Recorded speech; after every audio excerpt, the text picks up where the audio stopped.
Gaël, Maxime, François et Aurélie quittent les bancs du CFTA pour l'Amérique du Nord. Pendant 6 mois, ils ont vécu une expérience extraordinaire dans la plus grande province du Canada, le Québec.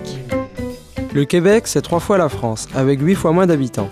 Dans ce pays très américanisé, le travail est parfois difficile, avec des températures de moins 40 à 40 degrés.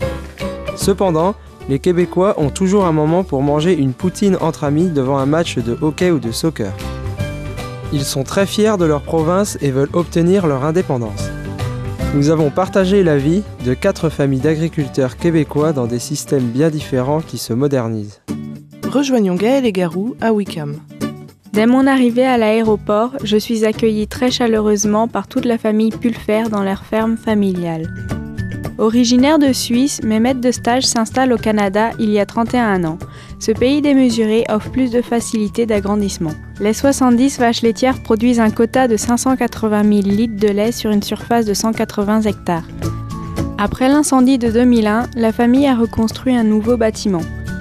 Ils optent pour une stabulation libre avec logette, ce qui facilite la distribution de la ration et laisse plus d'espace aux animaux. Le climat est extrême en hiver. La saison printanière est courte, l'été lui est chargé. C'est une saison que j'ai trouvée sportive. Lors de la période des foins, 2 personnes ne suffisent pas. Et oui, décharger 240 tonnes de foin à la main ne serait pas possible sans une bonne équipe.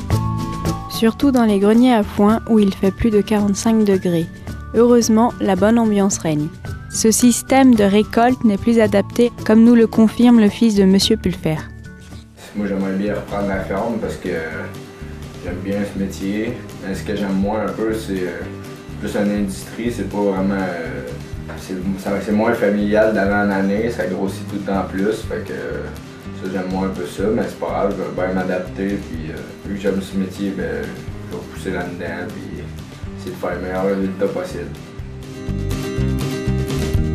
En 1952, la famille Gasser décide aussi de quitter la Suisse pour s'installer au Canada. Aujourd'hui, avec 6 associés et 4 ouvriers à temps plein, l'exploitation est atypique au Québec. Le cheptel est de 300 vaches pour un quota de 3 millions de litres de lait. 250 vaches sont traites par 4 robots fonctionnant 24 heures sur 24, 7 jours sur 7. Le reste du troupeau est trait au transfert. Avec en moyenne 2 vélages par jour, les veaux sont élevés en niche à l'extérieur été comme hiver. Ils ont aussi 600 taurillons élevés en bâtiment avec fausse caillebotis. Avec 1300 hectares, le matériel est très performant et récent. Ils aiment être à la pointe de la technologie.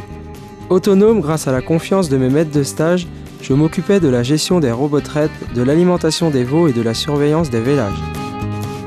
Dans d'autres exploitations de taille similaire, le travail est organisé différemment comme chez François, où le système traditionnel québécois perdure. Pas le temps d'atterrir, direct au travail. Mes journées sont bien remplies. Lever à 4h15 le matin, 4 étables à s'occuper, nettoyer, soigner, traire sont mon quotidien.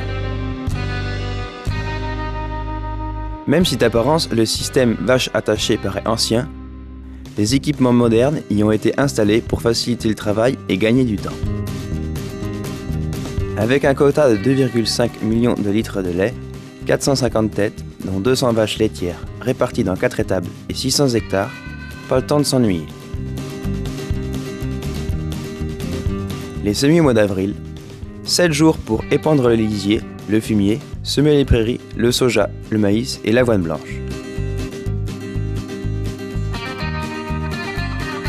Ensuite, il faut préparer le matériel de fauche, de fenaison et de récolte. L'activité et la pression des patrons est intense pour réaliser ces chantiers en un minimum de temps. 15 000 petites bottes de foin sont à engranger. Les journées sont longues et épuisantes. Les matins sont parfois difficiles et pourtant il faut repartir aux travaux d'astreinte.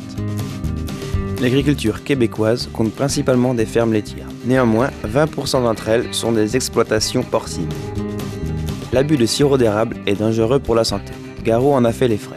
Nous l'avons retrouvé métamorphosé. Heureusement, Aurélie a pris soin de lui. Mon stage s'est déroulé dans la coopérative Multiproduction, créée en 1986 par 10 personnes. Ils ont regroupé leur production pour former Unicoop. Les conduites d'élevage restent très proches de nos élevages français. J'ai travaillé principalement dans la maternité Jolacas de 658 de race Yuna avec 3 salariés. La conduite se faisait en 5 semaines avec des bandes de 130 truies. Je m'occupais surtout de l'alimentation, des mises bas, des vaccinations et du suivi des truies.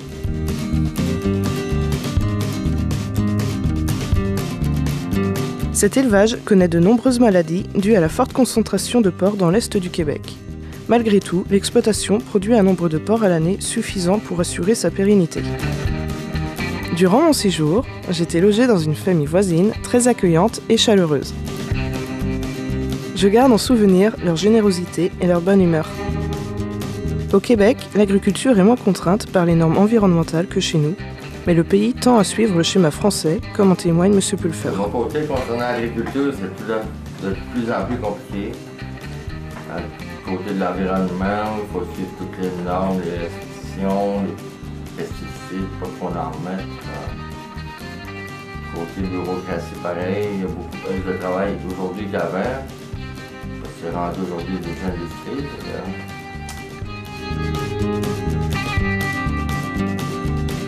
Le temps que l'effet du sirop d'érable s'estompe, nous en profitons pour partir en vacances.